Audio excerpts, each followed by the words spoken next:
Good day, learners! Welcome to another day of learning and exploring science. I hope you are now in your comfortable learning space. Please get ready your notebook and pen for you to take down notes of important information you learned from our discussion today. For today's lesson, there are three objectives that we have to attain. First, define landslide, soil erosion, and siltation.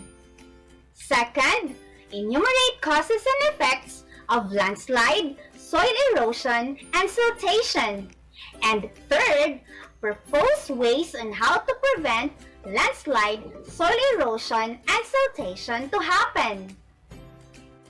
Before we proceed, let us first test your prior knowledge about our lesson for today. Let's play jumbled words. Arrange the jumbled letters to form the words related to our topic. You have 10 seconds to write your answers on your notebooks. Are you ready? Let's start! Number 1.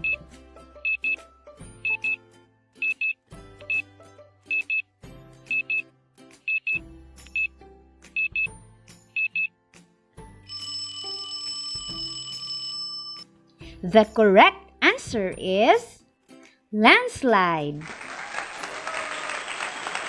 Number 2.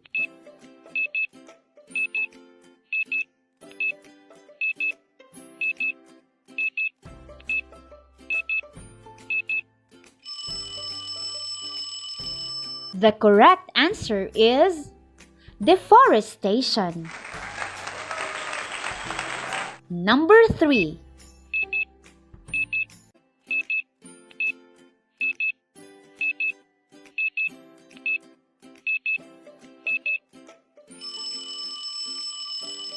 The correct answer is soil erosion.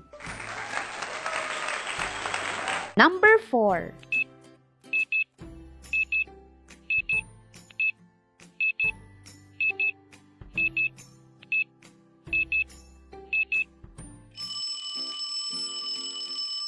The correct answer is siltation. If you got all the right answers, then that's great.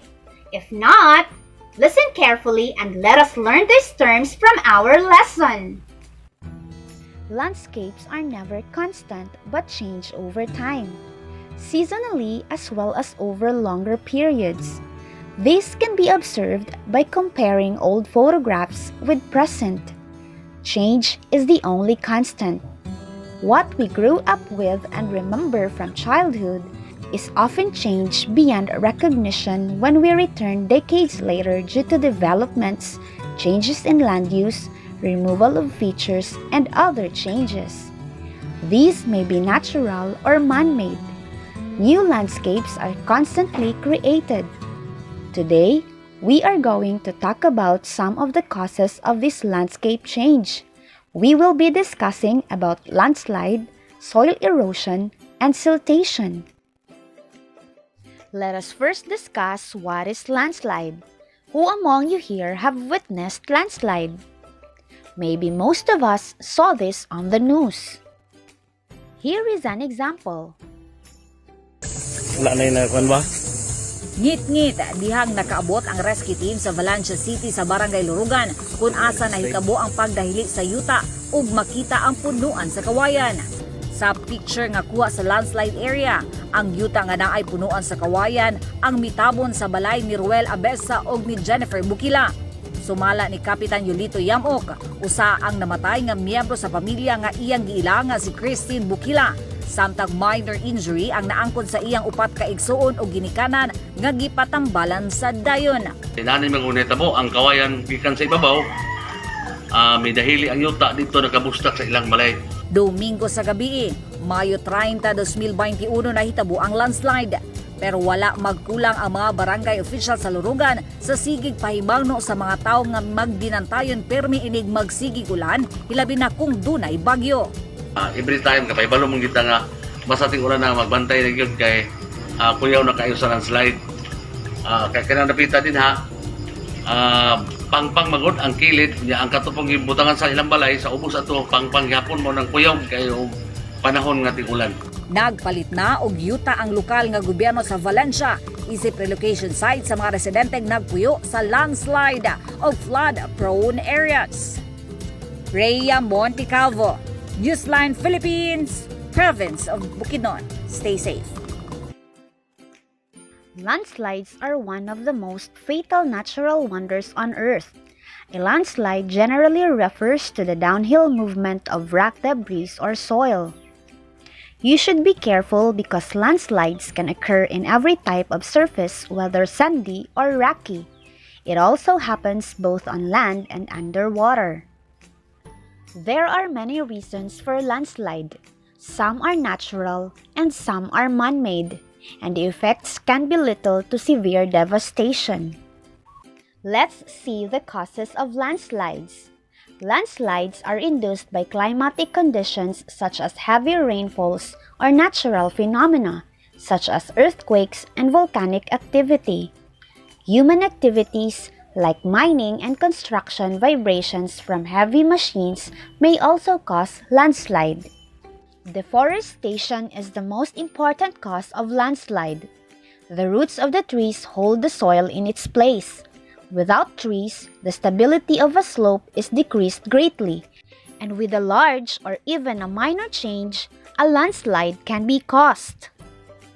Let me show you the various types of landslides. Falls. These are sudden movements of large amounts of soil, rock, and debris that break away from cliffs and slopes. Such landslides occur as the result of earthquakes, weathering, and force of gravity. Second, slides.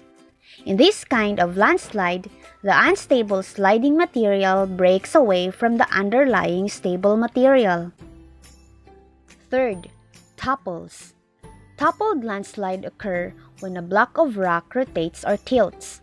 It leads to formation of a debris cone below the slope called the talus cone. Fourth, flows. This is the most dangerous form of landslide. Flows have a high water content which loosens the slope material and changes into a slurry. And fifth, spreads. This phenomenon is symbolized by the gradual horizontal displacement of large volumes of distributed material over flat or very gentle terrain. Next, let's talk about soil erosion.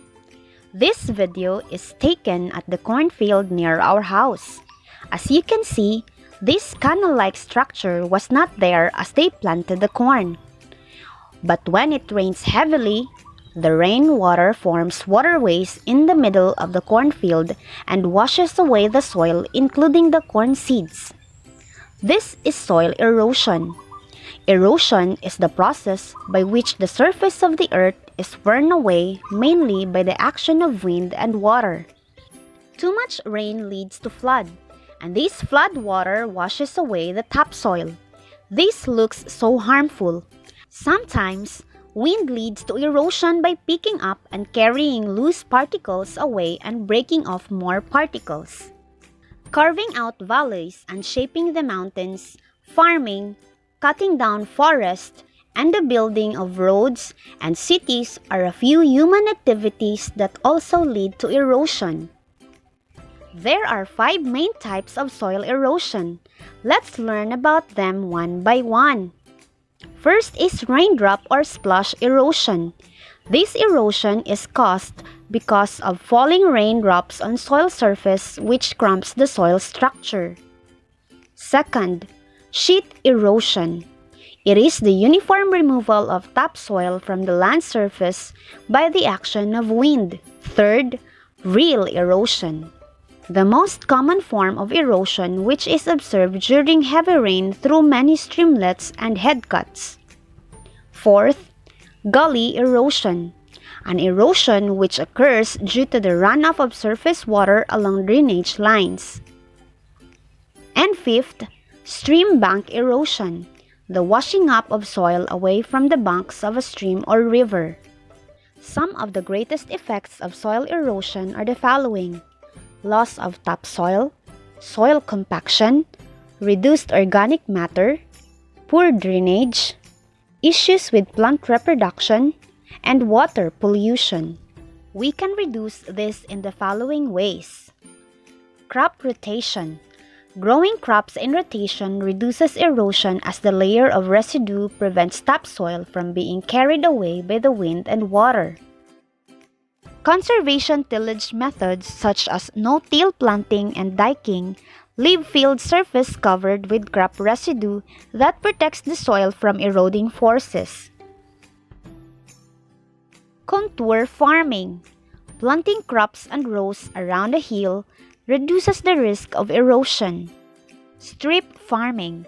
It is planting fields and long strips alternated in a crop rotation, an effective measure to prevent soil erosion. Terrace farming. It is planting on hillsides on a step-like formation. Grass waterways. By planting grass in the field as it stabilizes the soil and provides an outlet for drainage. Diversion structures. These cause water to flow along a desired path, reducing the risk of erosion. And finally, planting trees. It is one of the most common and best thing we should do. Now you know a lot about soil erosion. This time, let's talk about siltation. Siltation is water pollution caused by particulate terrestrial clastic material with a particle size dominated by silt or clay. It refers both to the increased concentration of suspended sediments and to the increased accumulation of fine sediments on the bottom where they are undesirable. Siltation is most often caused by soil erosion or sediment spill. Siltation is sometimes referred to as by ambiguous term sediment pollution, which can also refer to a chemical contamination of sediments accumulated on the bottom or to pollutants bound to sediment particles. Alright, let's check if you have learned something from our discussion today. Let's do this activity. Fill in the table with the information asked. You have 15 minutes to do this activity.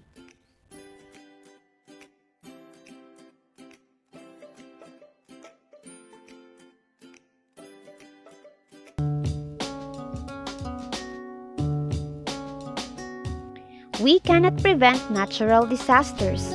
Especially here in Bukidnon, we are prone to landslide, soil erosion, and siltation.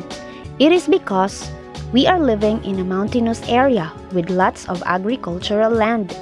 But we can always make an effort to mitigate or lessen their effect. We must encourage people to protect nature, plant more trees, increase vegetation, and stop deforestation. For your assignment, please do this activity. Write an essay on how to prevent or mitigate the impact of landslide, soil erosion, and siltation. Do this in a one whole sheet of paper. That's it for today, class. Thank you so much for listening. Keep safe and we'll see each other next time. Goodbye!